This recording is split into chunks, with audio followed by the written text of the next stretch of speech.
네, 우리는 뉴시티 교리 문답을 통해서 하나님과 하나님이 창조하신 온 세상, 그리고 하나님의 말씀으로 세상을 통치한다라는 것에 대해서 지금 배우고 있습니다. 문답 설교는 사실상 연속성을 가지기 때문에 항상 시작하는 지점에서 저는 이전에 있던 내용들을 어떻게 요약할까, 이것이 또 설교자로서의 고민인데요. 오늘은 1문답부터 7문답의 내용을 요한 1서 4장의 말씀으로 좀 요약해 보고자 합니다. 4장 7절로 12절 말씀 이렇습니다. 사랑하는 자들아, 우리가 서로 사랑하자. 사랑은 하나님께 속한 것이니 사랑하는 자마다 하나님으로부터 나서 하나님을 알고 사랑하지 아니하는 자는 하나님을 알지 못하나니 이는 하나님은 사랑이심이라. 하나님의 사랑이 우리에게 이렇게 나타난 바 되었으니 하나님이 자기의 독생자를 세상에 보내심은 그로 말미암아 우리를 살리려 하심이라. 사랑은 여기 있으니 우리가 하나님을 사랑한 것이 아니요 하나님이 우리를 사랑하사 우리 죄를 속하기 위하여 화목제물로 그 아들을 보내셨습니다. 사랑하는 자들아, 하나님이 이같이 우리를 사랑하셨은즉 우리도 서로 사랑하는 것이 마땅하도다. 어느 때나 하나님을 본 사람이 없으되 만일 우리가 서로 사랑하면 하나님이 우리 안에 거하시고 그의 사랑이 우리 안에 온전히 이루어지느니라. 아멘. 성경이 말하는 하나님은 삼위일체 하나님이라고 말씀드렸습니다.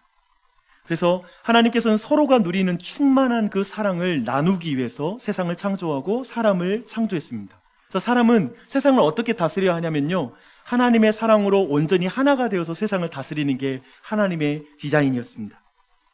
그러나 사람들은 하나님을 사랑하지 않고 자기를 사랑하기로 결정합니다. 이 말을 다르게 말하면 왕이신 하나님의 말씀을 듣는 위치를 벗어나기로 하고 자기 스스로가 선악을 아는 기준, 자기의 생각이 삶의 기준이 되는, 내 말대로 되는 것이 인생의 가장 큰 목적이 되는 그러한 존재가 됩니다. 이 말은 한마디로 인간은 반역을 저질렀습니다. 왕에 대한 반역, 그게 바로 첫사람의 죄악이었습니다. 그러나 왕이신 하나님께서는 어떻게 하시죠? 그 하나님께서는 반역한 세상을 사랑하사 대신 죽을 수 있는 몸을 가지고 이 땅에 들어오십니다. 그리고 실제로 십자가 위에 달려서 대속의 죽음을 당하십니다. 그래서 대역죄인들을 향한 하나님의 사랑을 십자가 위에서 드러내셨다라고 성경은 말하고 있습니다. 그리고 나서 예수님은 그 전에, 물론 십자가를 지기 전이죠, 그때 예수님은 자신을 따른 제자들에게 이렇게 말씀하십니다. 새 계명을 너희에게 주노니 너희가 서로 사랑하라. 내가 너희를 사랑한 것 같이 너희도 서로 사랑하라. 너희가 서로 사랑하면 이로써 모든 사람이 너희가 내 제자인 줄 알리라 라고 이렇게 말씀하십니다.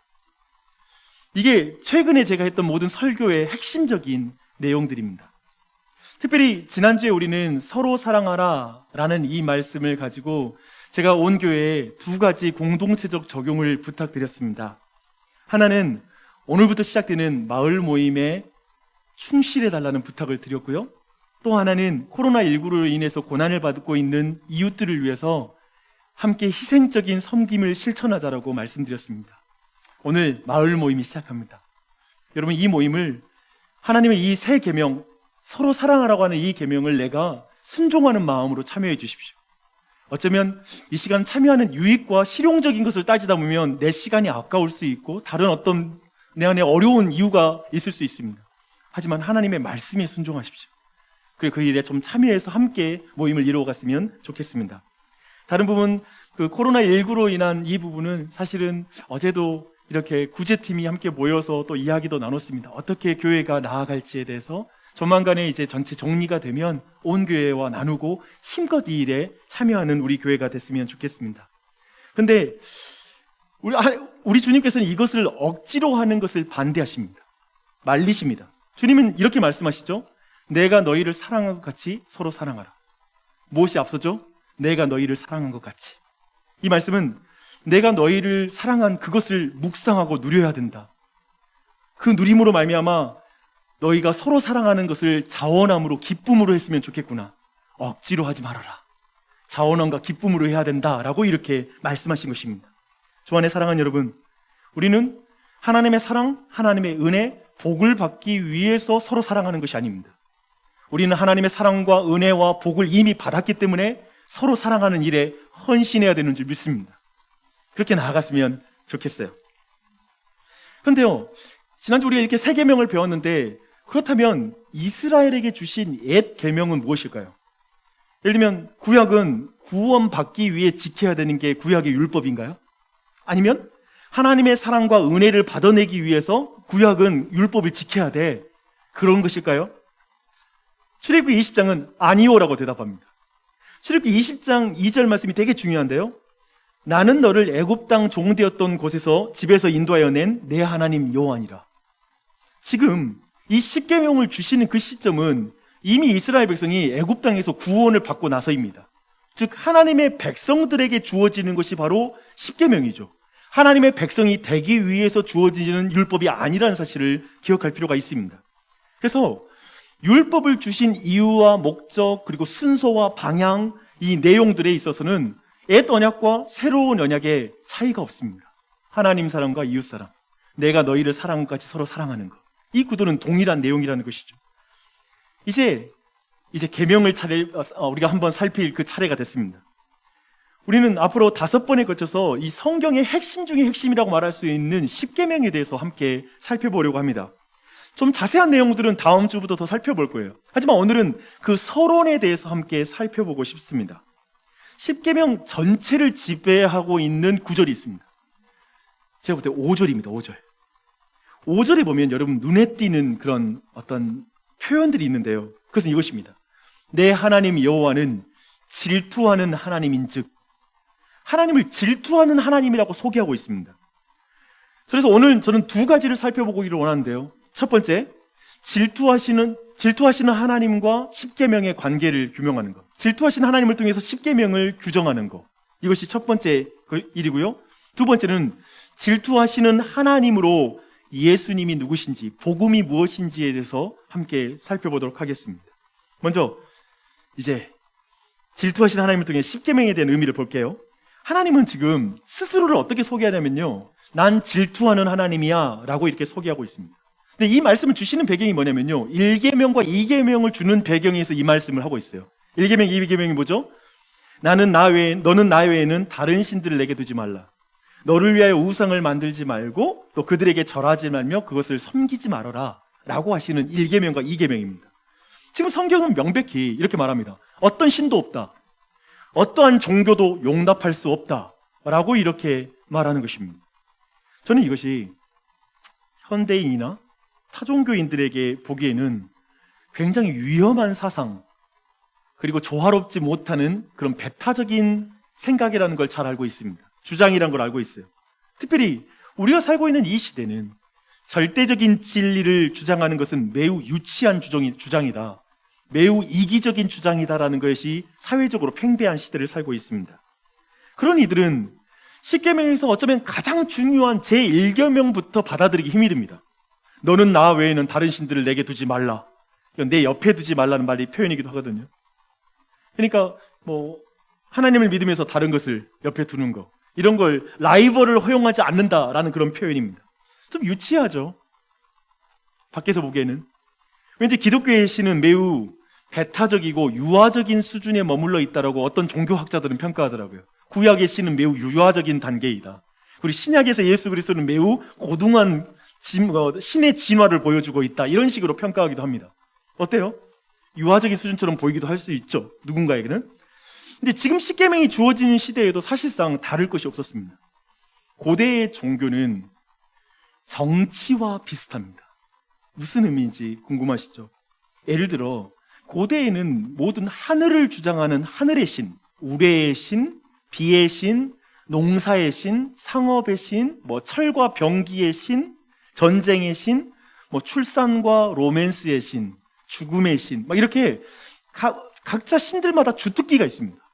그래서 자기 영역에 있기 때문에 고대의 사람들은 하나의 신을 섬길 수 없죠. 다신교의 배경을 가지고 있어서 수없이 많은 신이 있어서 아기를 낳을 때는 출산의 신에게 가서 제물을 바치고, 결혼할 때가 되면 로맨스의 신에게 가서 제물을 바치는 식으로 갑니다. 이렇게 여러 신을 섬길 때 중요한 게 뭐냐면 정치력입니다. 왜냐하면 어떤 한쪽 신을 섭섭하게 만들지 않고 다른 신을 섬기는 식으로 가야 되기 때문에 그렇습니다. 이해되죠? 여러 개를 섬기니까 이전의 신이 화를 내면 안 되잖아요. 로마의 신화라는 게 대부분 그런 개념이거든요. 막 화를 내잖아요, 신이. 그런 모습을 볼 수가 있는데요. 예를 들면 오늘날에도 이런 특징들, 이런 어떤 형태와 어떤 모습들은 발견할 수 있죠. 사람들이 굉장히 급하고 그리고 큰일이 생기면 부처님, 알라, 하나님, 삼신할머니 도와주세요, 이렇게 기도를 합니다. 아무튼 누구든지 걸리면 좋겠다라는 식으로 아무튼 기도를 하죠. 여러 신을 부르기도 해요. 이것은 기본적으로 고대인의 종교관, 신관과 현대의 사람들도 큰 차이가 없다라는 걸 말해주는 것입니다. 동시에 어떤 그런 의미에서 많은 사람들은 보험 드는 심정으로 교회를 다닐 수 있습니다. 뭔 일이 생길지 모르니까 그래도 하나쯤은 믿고 있는 게 우리 인생에 유익한 것 같아라는 보험 드는 심정이 어떤 교회를 다니는 이유가 될 수도 있겠죠. 더요, 한국인들은 한 가지의 더 심성이 또 있습니다. 특별한 심성인데요, 한 가정에 두 종교를 가지면 안 된다라는 심정입니다. 이런 거 들어보셨죠? 제가 어렸을 때 그랬습니다. 저희 집이 이제 제가 첫 교회를 다닌 사람이었기 때문에 그 당시에도 그냥 한 집안에 두 종교 믿으면 안 되는데 하는데 어머니가 그냥 허용해져서 교회를 처음 나갔던 기억이 납니다. 가족 구성원 중에 하나라도 기독교의 신을 섬기면 자기 가족의 조상신이나 삼실 할머니가 노예해가지고 가정에 우환이 닥칠 수 있다라는 생각 때문에 그런 표현을 하는 것이죠. 봐보십시오. 얼핏 보면 많은 사람들에게 급할 때에는 다신론자가 되는 것 같고, 특별히 가족 중에 누가 종교를 믿을 때는 아니 우리는 하나만 믿어야 돼, 그런 것처럼 보여서 이게 안 맞는 말처럼 보이는데, 사실 이 말은 동일한 맥락에서 이해하면 됩니다. 지금 이들의 신관과 종교관은 정치입니다. 아까 말했잖아요, 여러 개 믿는 것도 정치고 그냥 그 중에 하나도 이쪽 삐지게 하면 안 되니까 하나만 믿자, 이런 정치로서의 종교관과 신관을 가지고 있다는 것입니다. 근데 이렇게 신과 종교를 정치로 생각하는 이들에게 오늘 성경 말씀에서, 그리고 기독교에서 가장 이해할 수 없는 표현들이 그것입니다. 유일하신 하나님, 그리고 그 하나님이 질투하는 하나님이다라는 이 표현이 너무 이해가 안 되는 것이죠. 너무 이해하기 힘든 표현입니다. 저는 교회에 들어오고 나서 굉장히 오랜 기간 어떤 일거에 대한 어떤 내 속에서 올라오는 감정을 숨길 수가 없었습니다. 제 안에 이런 유일하신 하나님, 성경에서 말할 때 나만 믿어야 돼, 나만 사랑해, 질투하시는 하나님, 이런 표현을 보면 제 안에 이런 생각이 들었어요. 인간 부모님도 자기 자식이 다른 사람 사랑하는 것을 기뻐하고 허용하는데 왜 기독교의 하나님이 이렇게 좀 사랑을 독차지하려고만 하나? 그런 질문이 내 안에 막 불쑥불쑥 올라오는 거예요. 그리고 또 한 가지, 너무 유아적이진 거 아닌가? 오직 한 하나님만 사랑하라고 말하는 것은 너무 배타적인 거 아닌가? 이런 생각을 내 마음에 지울 수가 없는 거예요. 특히 질투하는 하나님이라는 이 표현은 왠지 넉넉하지 못한 하나님, 편협한 사랑처럼 느껴지는 그런 표현이었습니다. 제가 그랬는데, 교회 다니면서도 그런 생각을 가졌는데요, 타종교인들은 어떨까요? 타종교인들에게 유일하신 하나님, 질투하신 하나님은 어떻게 와닿을까요? 자신들이 믿는 신은 사실상 다른 이방 신들은 있잖아요, 다른 신을 인정합니다. 그리고 우리가 이제 쫄잖아요, 사실은. 다른 종교는 다들 다른 신, 나도 너희 종교 존중해, 인정해. 근데 거기서 우리 할 말이 없잖아요. 그들은 굉장히 넓어 보이고 굉장히 포용력이 있어 보이는 그런 말이죠. 그래서 더욱 그들에게도 질투하시는 이 하나님은 신들의 세계에서 좀 부적응한 신처럼 보일 수 있습니다. 아니면 굉장히 독재적이고 군림하려고 하는 신이 바로 기독교의 신이야 라고 이렇게 생각할 수도 있습니다. 탄종교인들은 기독교가 수많은 진리의 길 중에 하나로 만족하면서 다른 종교와 조화롭게 살았으면 좋겠다라는 그런 생각을 갖습니다. 그런 이들에게 이 질투하신 하나님, 마음에 들지 않는 표현이죠. 근데 또한 아까 제가 말씀드렸는데요, 보험에 드는 심정으로 종교를 갖고 있거나 아니면 교회를 다니고 있는 사람들에게 질투하시는 하나님은 어떻게 느껴질까요? 여기에 이런 사람이 있을 수 있어요. 내가 직장 생활은 잘하겠습니다. 저 괜찮은 학교 나왔고 내가 웬만하면 사회에서도 제가 떨어지진 않아요. 내가 아이들 교육도 어느 정도 잘 시키겠습니다. 그런데 제가 볼 땐 내 인생의 전체 위기 관리는 이것으로도 뭔가 부족합니다. 저는 인간으로서 한계가 있다는 걸 인정합니다. 그래서 저에게 신이 필요하다는 걸 인정하겠습니다. 그런 의미에서 그럼에도 만에 하나 아이들에게 어떤 일이 일어날지 모르니까요, 그의 아이들도 믿는 대상이 필요하고 종교도 하나쯤은 필요한 것 같습니다. 나쁠 것이 없는 것 같아요. 아무튼 내가 노력할 테니까요, 신도 신으로서 노력을 알맞게 좀 도와주십시오 라는 이런 식의 보험 드는 심정으로 이렇게 하나님과 종교에 대해서 생각할 수 있겠죠. 이렇게 생각하는 사람에게 질투하는 하나님은 어떻게 와닿을까요? 자꾸 성경에서, 그리고 교회 오면 질투하는 하나님입니다 말하는 이 표현을 들으면 사실상 이 질투하시는 하나님은 두려움 변수가 됩니다. 교회 안에 그런 사람이 굉장히 많아요. 보십시오. 지금 사실상 많은 사람들, 그리고 우리 교회 안에 볼 때 물론 다 그렇진 않지만 어차피 많은 사람들은 대부분 삶이 어느 정도 관리가 되거든요. 직장 정규직에 있기 때문에 큰 문제 없이 내가 포기만 안 한다면 그냥 이 직장에서 이 정도의 수익은 내가 은퇴 때까지는 보장이 될 것 같고, 그리고 아이들도 어느 정도 지금의 어떠한 경제력을 가지고 계속 서포트를 해주면 요즘은 이제 지적 대물림 말하잖아요. 경제적인 아이들에게 투자에 의해서 지적으로도 이제 대물림과 기득권이 유지된다고 하는데, 그래 어느 정도 중산층은 가능할 것 같아. 그리고 조금만 내가 이 돈을 잘 운용만 한다면 큰 문제는 없어 보여. 근데 이들에게, 이렇게 생각하는 이들에게 문제는 뭐냐면, 질투하시는 하나님이 갑자기 내가 기본적으로 가지고 있는, 최소한 무너지더라도 내가 그 정도는 안 무너지는데 질투하시는 하나님 변수인 거예요. 만약에 그분이 내 안에 하나님께 온전히 드리지 못하는 마음, 뭔가 내 마음에게 신앙을 업그레이드 시키려고 내 삶에 들어와서 뭔가를 깨뜨리고 병을 주고 고난을 주면, 이거 불안하잖아요. 그러니까 이 질투하시는 하나님은 불안의 요소예요. 그래서 교회에서 메시지 듣는 게 굉장히 어려워요. 뭐냐면 내 불안을 깨뜨리는 것 같은 게 그 질투하시는 하나님. 왜냐면 신앙은 좀 자신 없거든요. 세상에 나가서 내가 직장 생활을 어느 정도 할 수 있고 뭐는 다 하겠는데 신앙생활은 내가 진짜 하나님을 진짜 사랑하는지는 모르겠거든. 그래서 그게 불안하는 거예요. 질투하시는 하나님, 막 이 표현. 그러니까 왜냐면 이건 다 원하는 거니까. 그런 마음을 갖는다라는 것이죠. 그러나 제가 성경에서 발견하는 건 이것입니다. 내 하나님 여호와는 질투하는 하나님인즉 이 하나님을 믿지 않고는 기독교 신앙 안에 깊이 들어올 수가 없습니다. 질투하는 하나님이라는 것이 무슨 의미인지 이해하지 못하면 사실상 복음을 깊이 이해할 수가 없습니다. 질투하는 이 하나님은 사실상 모든 종교관과 신관을 무너뜨립니다. 우리가 생각했던 어떤 접근 방법을 많이 깨뜨립니다. 고대 종교는 아까 말했죠. 사실상 정치라고, 거래이기도 해요. 신과에. 그러나 질투하시는 하나님은 우리에게 뭘 요구하냐면요, 야, 너는 더 이상 정치하지 말고 관계로 들어와. 정치가 아닌 결혼 관계로 들어오라는 게 기독교 신앙의 초대입니다. 지금 십계명을 보는 초대는 뭐냐면, 이 질투하신 하나님이라는 뜻은 뭐냐면 나에게 뭐 거래 관계, 비즈니스 관계, 뭐 이런 관계를 하나님이 원하시는 게 아니라 나에게 결혼 관계로 들어와라. 그러지 않고 출발할 수 없다. 너희는 내 민족일 수 없다라는 걸 말하는 것입니다. 질투하신 하나님이 요구한 관계인 것이죠. 이 말은 지상에서 가장 친밀한 관계가 부부 관계거든요. 아시죠?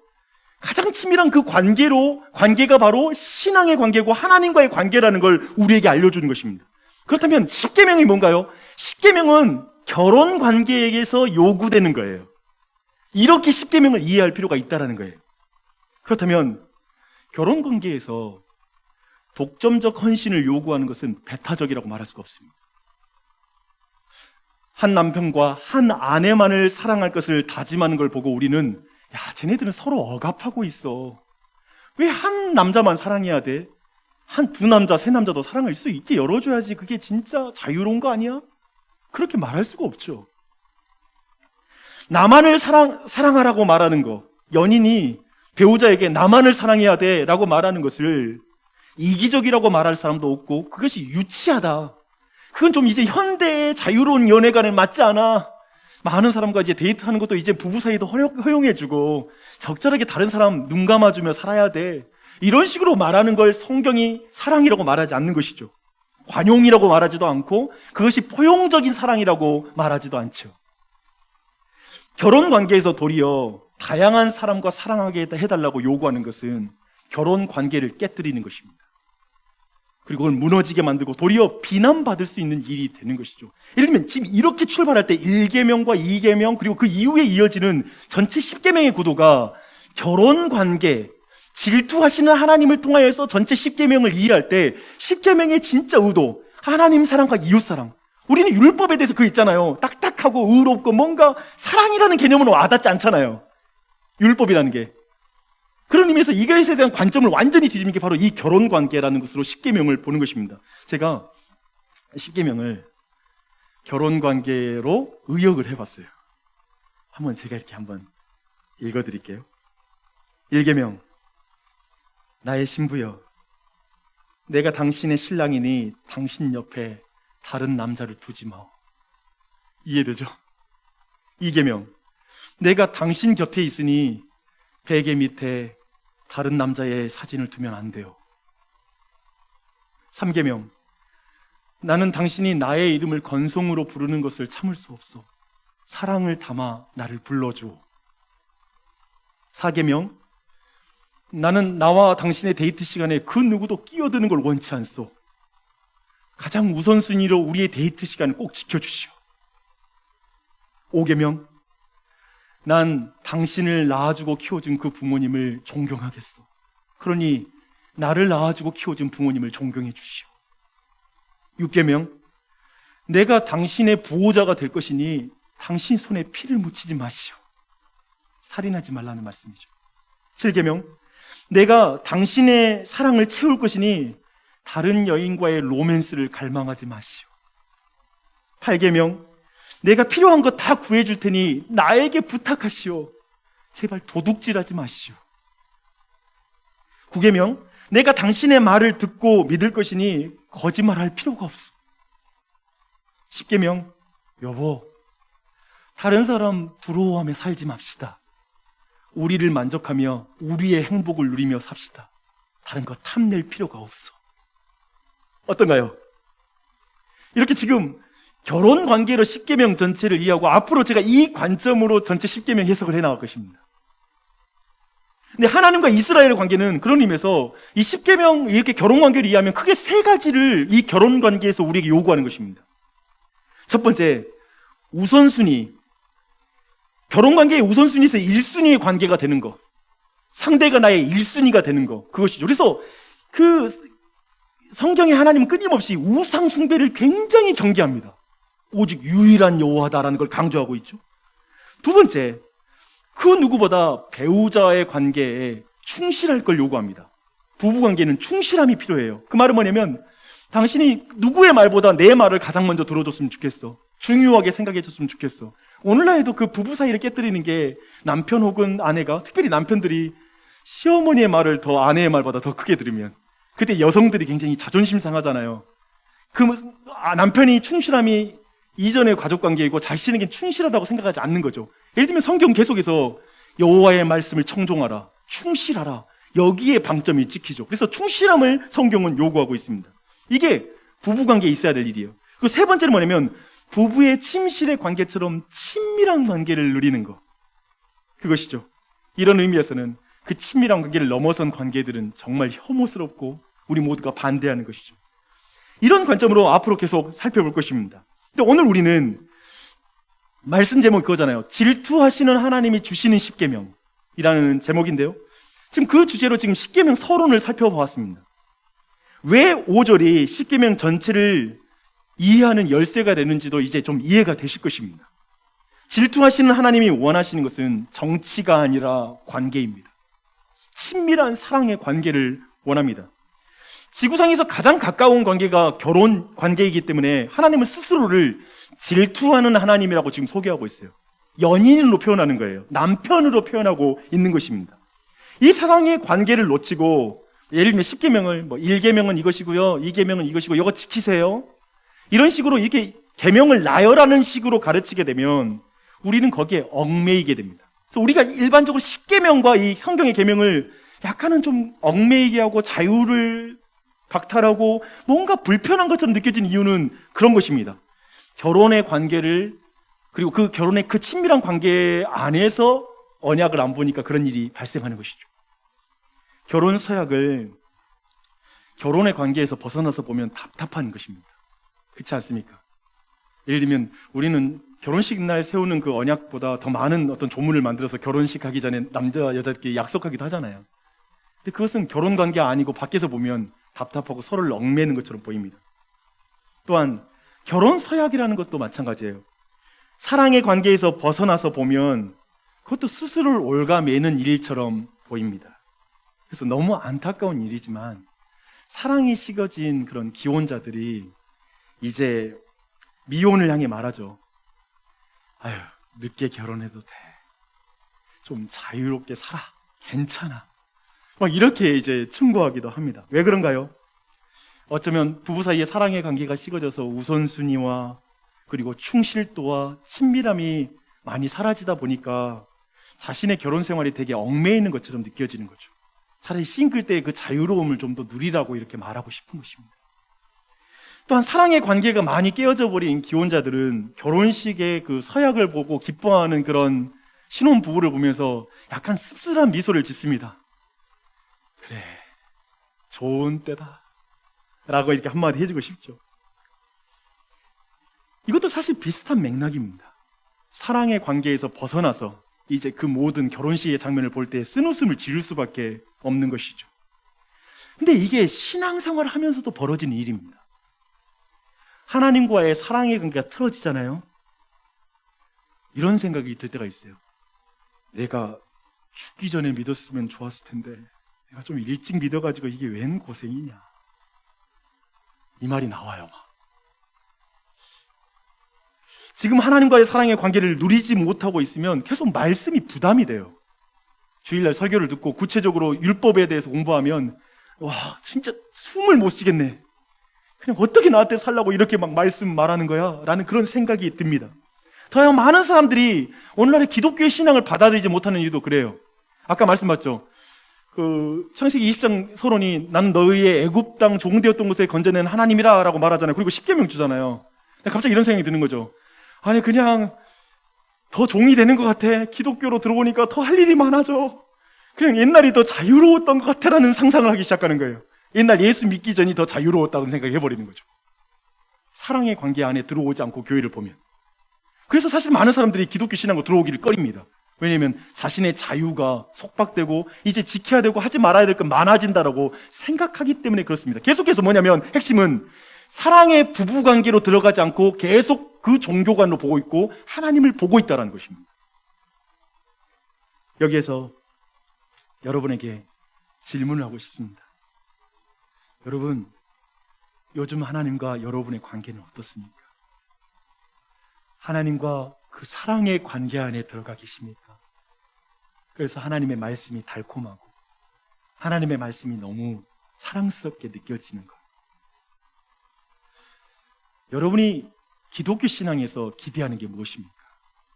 무엇을 기대하고 신앙생활을 하고 계시고 오늘도 예배당에 나와서 지금 여러분이 기대하고 있는 것은 무엇입니까? 저는 많은 그리스도인들이 어쩌면 또 많은 사람들이 저는 나를 사랑하시는 하나님을 믿습니다. 난 사랑받기에 태어난 사람 맞습니다. 저는 나를 사랑해 주신 그 하나님을 기대합니다. 우선 당신은 사랑받기에 태어난 사람은 불신자들도 좋아하니까요. 이건 모든 인간이 좋아하는 고백이라고 볼 수 있겠죠. 나를 사랑하는 하나님. 그렇게 고백하는데 어떤가 여러분 이 하나님을 기대합니까? 사랑이 많은 남편이신 하나님. 질투하는 남편 하나님. 여러분 이 하나님이 기대가 되세요? 이 하나님을 믿으세요?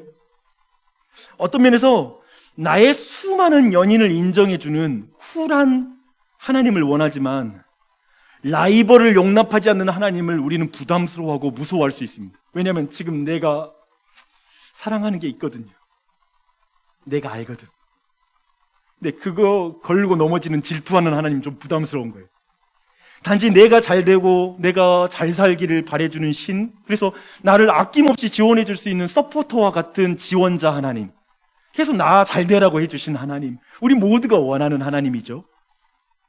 근데 나의 사랑의 감정까지 다 내놓으라고, 나는 너의 모든 마음을 원한다고, 너의 모든 감정을 원한다고, 난 너의 그것을 받기를 원하는 하나님이라고, 질투하는 하나님이라고. 이 말을 하면 잠깐 아니요 제가 지금 교회에 온 이유는 그건 아닌데요. 어쩌면 그럴 수 있어요. 질투하시는 하나님, 나의 배타적이고 강렬한 사랑의 관계를 요구하는 그 하나님은 부담스러울 수 있습니다. 교회에 오면서 기대하지 않는 모습일 수 있죠. 사실상 많은 경우에 내가 여전히 왕인 상태로, 나를 가장한 상태로 신앙생활을 유지하는 방법, 어쩌면 그것을 많은 사람이 원할 수 있습니다. 그래서 하나님이 선을 지켜줬으면 좋겠어요. 그래서 하나님과의 관계는 정치적인 관계, 그리고 어떤 비즈니스 관계, 그런 곳으로 나아갈 수 있습니다. 나는 이 정도로 노력할 것이니까요, 하나님도 조금만 노력해 주세요. 나도 열심히 할게요. 열심히 살고 열심히 내가 노력하며 살게요. 어쩌면 이런 관계 말입니다. 제가 이스라엘의 역사, 그리고 성경의 역사에서 발견하는 건, 이스라엘 백성이 딱 이 선을 지키는 신앙생활을 해요. 제가 이 말했던 건 여러분들 고소하려고 하는 말이 아니라요, 이스라엘이 딱 이 선을 가지고 신앙생활을 해요. 호세아서라는 성경이 있습니다.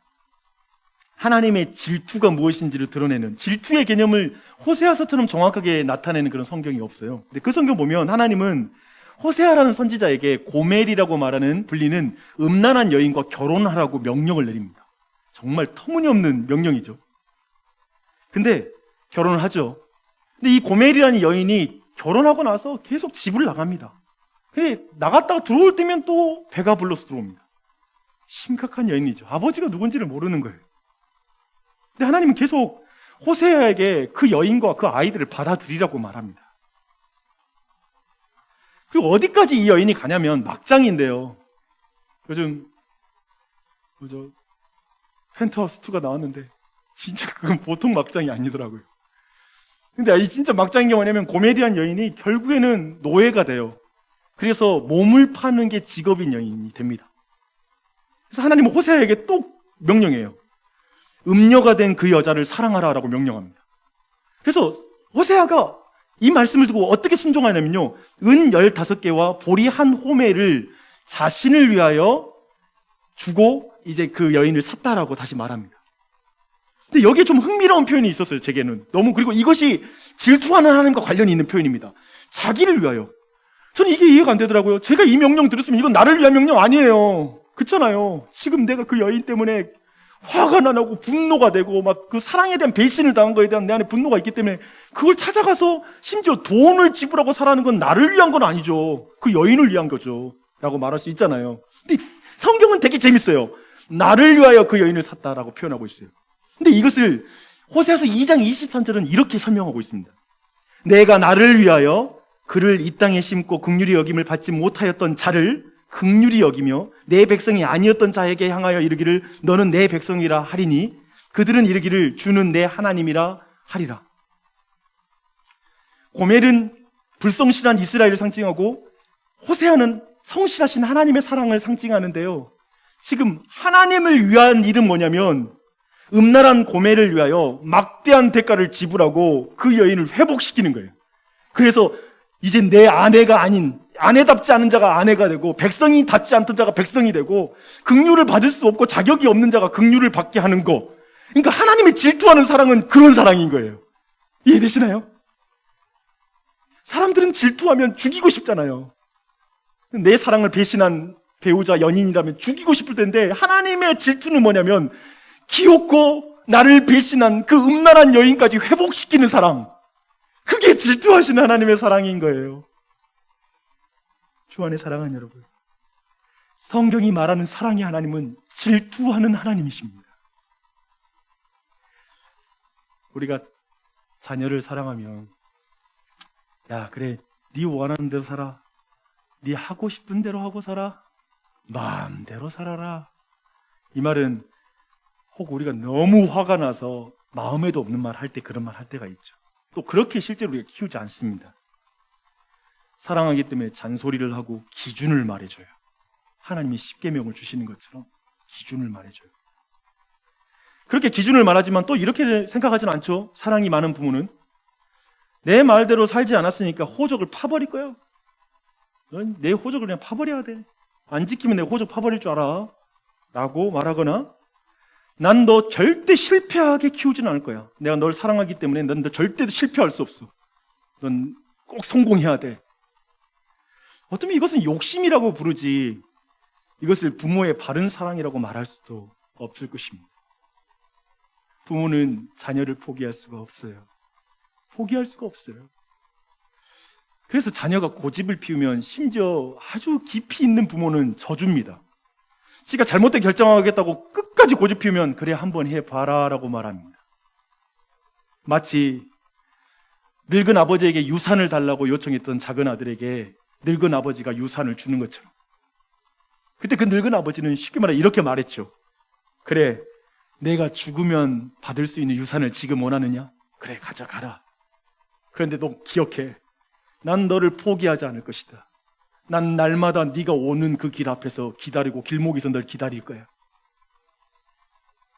너 그렇게 실패한 거 그래 가봐. 내 사랑은 실패한 너를 끝까지 기다리고 너를 끝까지 회복시키는 사랑으로 그 자리에 있을 거야. 이게 탕자의 비유에서 아버지의 사랑이죠. 이게 질투하는 사랑인 거예요. 이해되십니까? 하나님의 질투하시는 사랑은 이렇게 놀라운 사랑인 것이죠. 우리는 배우자의 간음을 상상할 수 없습니다. 정말 우리가 그런 일이 벌어진다면 상대를 막 죽이고 싶을 거예요. 사람의 질투라는 것은 상대를 소멸시키는 질투이죠. 마치 우리의 질투는 사울이 다윗을 질투하여서 막 죽이고 싶었던 것처럼 그와 비슷한 방식으로 우리의 질투는 표현될 것입니다. 그런데 하나님이 그렇게 질투를 표현하셨다면 우리 중에 아무도 살아남을 자가 없을 것입니다. 그렇지 않습니까? 우리 중에 아무도 살아남을 자가 없을 거예요. 우리는 신랑이신 주님께 우선순위를 둘 때 많이 실패하기도 하고요. 그분께 충실하지 못할 때도 많고요. 그분과 친밀함이 깨질 때도 너무나 많아요. 부부관계라는 생각하지 못하고 그냥 하나님과 정치하려고 할 때가 있어요. 거래하려고 할 때가 있어요. 냉랭한 가슴으로 사랑은 사라져버리고 그저 내 안에 옳고 그름 종교만이 껍데기만 남을 때도 많이 있어요. 근데 그런 우리를 하나님이 사람들처럼 질투하셨다면 우리 중 아무도 살아남을 자가 없을 것입니다. 그런데 하나님의 질투는 달라요.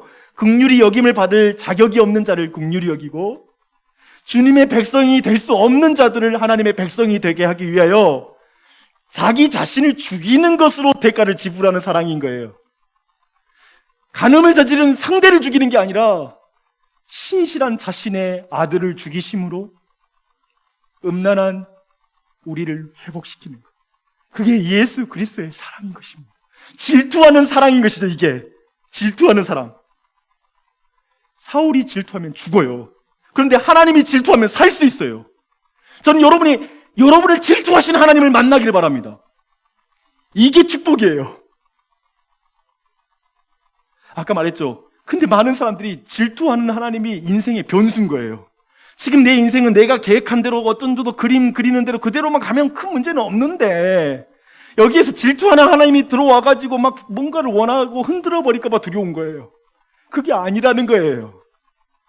내가 원하는 그림으로 나아갈 때 내가 진짜 사랑을 받고 행복한 게 아니라 질투하시는 하나님이 우리에게 계실 때 그분이 기업고 생명으로 인도하는 분이시거든요. 놀랍죠? 그분은 선으로 우리를 인도할 거거든요. 기어코 우리가 어떤 실패를 경험해도 저는 질투하시는 하나님을 여러분이 만나길 바랍니다. 주안에 사랑하는 여러분, 하나님과 정치하지 마시고 하나님과 사랑의 관계로 들어가십시오.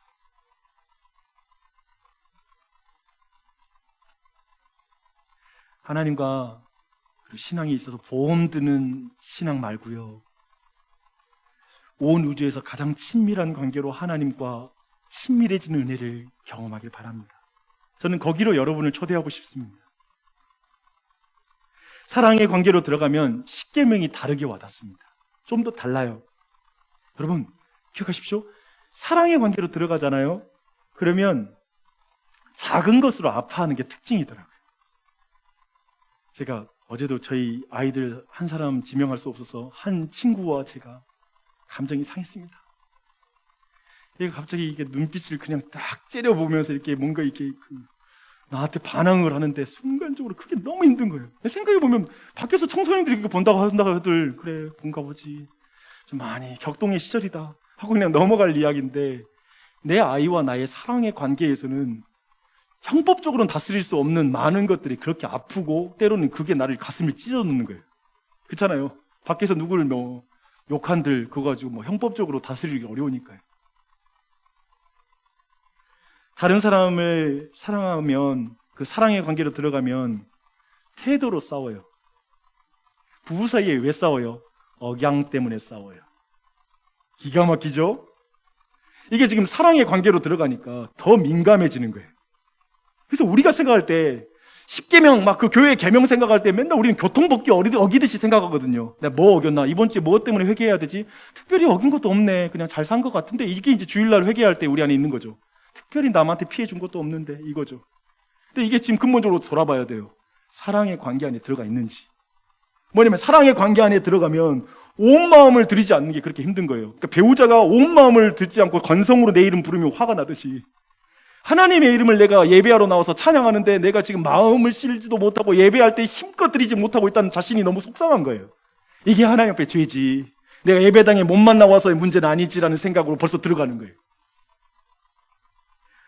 막 간통을 안 했다고 떳떳하지 않아요. 마음으로 음란한 마음 품은 것이 그냥 배우자에게 미안한 거예요. 예를 들면 그렇게 들어가는 거예요. 무엇을 지켰다 못 지켰다가 아니라 하나님의 마음을 아프게 한 것을 아파하기 시작하는 거예요. 이게 이제 친밀한 결혼 관계로 들어갔을 때 율법이 변화가 되는 것이죠. 맞아요. 어쩌면 예전에 느끼지 못했던 슬픔도 느끼고 잘못한 것도 더 느낄 수 있습니다. 어쩌면 우리가 결혼 관계로 들어가고 나서 더 무력감을 느끼잖아요. 그래서 사실은 때로는 화가 나는 건 차라리 결혼을 안 했으면 이런 마음은 안 느낄 텐데, 내가 이 정도로 내가 비참함은 안 느낄 텐데, 사실 내가 잘못한 게 너무 많거든. 결혼 관계에서 내가 불성실한 게 너무 많다 보니까 그냥 그런 관계가 짜증이 나는 거예요. 어느 순간 애들은 또 나가지고 내가 제대로 사랑도 못하는 내 자신을 보면서 부모는 무거운 거예요. 그렇다고 결혼 안 하면 되겠습니까? 제 주장은 이것입니다. 그렇다고 얘기 낳지 말아요? 아니라고요. 그냥 사랑의 관계이기 때문에 느낄 수 없다고요. 그 느낄 수밖에 없다는 거예요. 사랑의 관계이니까. 사랑의 관계이니까. 그래서 신앙생활도 하나님과 가까워질수록 그냥 괜히 다른 사람들은 신경도 안 쓴 거 가지고 그냥 속이 아프고 속상하고 마음이 아파요. 그런데 그게 사랑의 관계 안에 외롭지 않고 행복한 거 안에서 느끼는 거예요. 잊지 마십시오.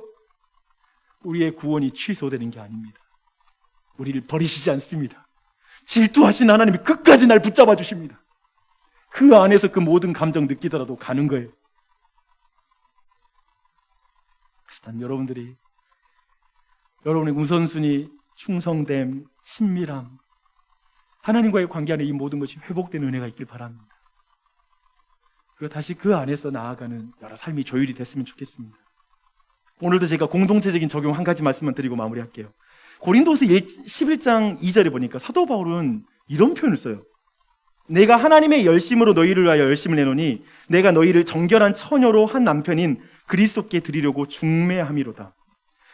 그러니까 바울이라는 그리스도인에게는 특별한, 여기서 그 열심이 뭐냐면 이것이 바로 젤러시입니다. 그러니까 뭐냐면 질투입니다. 하나님이 질투를 말할 때 그 질투가 여기에 단어가 사용돼요. 그러니까 바울이라는 사람이 질투하는 게 있어요. 다른 그리스도인을 볼 때. 저 사람이 그리스도와 가까워져야 되는데 가깝지 않은 게 막 질투심이 생겨가지고 막 중매하고 싶어하는 마음이 있다는 거예요. 이해되시죠? 그래서 저는 오늘부터 우리가 마을 모임을 시작하는데, 마을 모임은 뭐냐?